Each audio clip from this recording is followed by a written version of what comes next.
ഹംപിയിലെ വരാഹക്ഷേത്രത്തിൻ്റെ തെക്കുവശത്തു നിന്ന് നേരെ തെക്കോട്ട് നോക്കിയാൽ അല്പം അകലെയായി കാണുന്നതാണ് അച്യുതരായ ക്ഷേത്രം. തെക്കോട്ട് നടക്കുമ്പോൾ ആദ്യം കാണുന്നത് വലിയ ഗോപുരമാണ്. അതിമനോഹരവും അതുല്യവുമായ അച്യുതരായ ക്ഷേത്രത്തിന് പുറത്തേതും അകത്തേതുമായി 2 മതിൽക്കെട്ടുകളുണ്ട്. വടക്ക് ദർശനമായ ക്ഷേത്രത്തിന് പുറത്തെ മതിൽക്കെട്ടിൽ വടക്ക് മാത്രമേ ഗോപുരം ഉള്ളൂ. അകത്തെ മതിൽക്കെട്ടിന് വടക്കും കിഴക്കും പടിഞ്ഞാറുമായി 3 ഗോപുരങ്ങൾ ഉണ്ട്.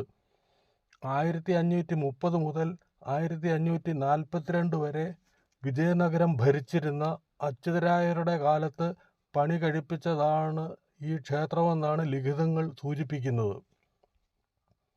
ക്ഷേത്ര ദേവതയുടെ പേര് തിരുവെങ്കലനാഥൻ എന്നാണെങ്കിലും തദ്ദേശവാസികൾ അച്യുതരായ ക്ഷേത്രം എന്നാണ് വ്യാപകമായി വിളിക്കപ്പെടുന്നത്. പുറത്തും അകത്തുമായുള്ള 2 മതിൽക്കെട്ടുകളോടും ചേർന്നുള്ളിലായി കൽത്തൂണുകൾ ഉള്ള ഇടനാഴികൾ നിരനിരയായി കാണാവുന്നതാണ്. അകത്തെ തിരുമുറ്റത്ത് ദേവനും ദേവിക്കുമായി 2 സന്നിധികൾ ഉണ്ട്. ദേവന്റെ സന്നിധിക്ക് ഗർഭഗൃഹം, അന്തരാളം, അർദ്ധമണ്ഡപം, മഹാമണ്ഡപം എന്നിവയുണ്ട്. തനത് വിജയനഗര ശൈലിയിലുള്ള മഹാമണ്ഡപം അലങ്കാര ശില്പങ്ങളാൽ സമ്പന്നമാണ്. അമ്മൻ സന്നിധിക്കും ഗർഭഗൃഹവും അന്തരാളവും അർദ്ധമണ്ഡപവും ഉണ്ട്. 2 സന്നിധിയിലും ഗർഭഗൃഹവും അന്തരാളവും ചുറ്റുന്ന ആവൃതമായ പ്രദക്ഷിണ വഴിയും ഉണ്ട്. ഇത് ഈ കാണുന്നതാണ് ഒരു അകത്തെ മുറ്റത്തിൻ്റെ ചുറ്റുപാടുമുള്ള മണ്ഡപങ്ങളാണിത്.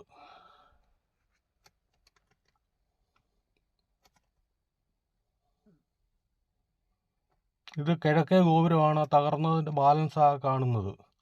ഇത് മഹാമണ്ഡപവും അതിന് അപ്പുറമായിട്ട് വരുന്നതാണ് അന്തരാളവും അർദ്ധമണ്ഡപവും പിന്നെ ഏറ്റവും പുറകിൽ കാണുന്ന ഗർഭഗൃഹവുമാണ്. ഇതാണ് പടിക്കെട്ട്.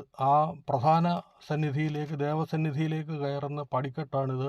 സന്നിധിയിലല്ല, സന്നിധിയുടെ മുമ്പിലുള്ള മഹാമണ്ഡപത്തിലേക്ക്. അതെല്ലാം തകർന്ന് മേൽക്കൂരയില്ലാത്തൊരവസ്ഥയിലാണ് ഇപ്പോൾ കാണുന്നത്. അതിൻ്റെ ആ തൂണുകളിലെ ശില്പശൈലിയൊക്കെ കാണുക, വളരെ ഗംഭീരമാണ്. ഒറ്റ തൂണിലാണ് ഇതൊക്കെ കൊത്തി. ഇതാണ് ശരിക്കും ഗർഭഗൃഹം, അതാ ശ്രീകോവിൽ. ഗ്രില്ലിട്ടിരിക്കുകയാണ്. ആ ശ്രീകോവിൽ ഗ്രില്ലിൻ്റെ ഇടയിൽ കൂടെ ഞാൻ അതിനകവും പകർത്തിയിട്ടുണ്ട്, കാണാവുന്നതാണ്. ഇതാണ് അതിനുള്ളിൽ ഭാഗം.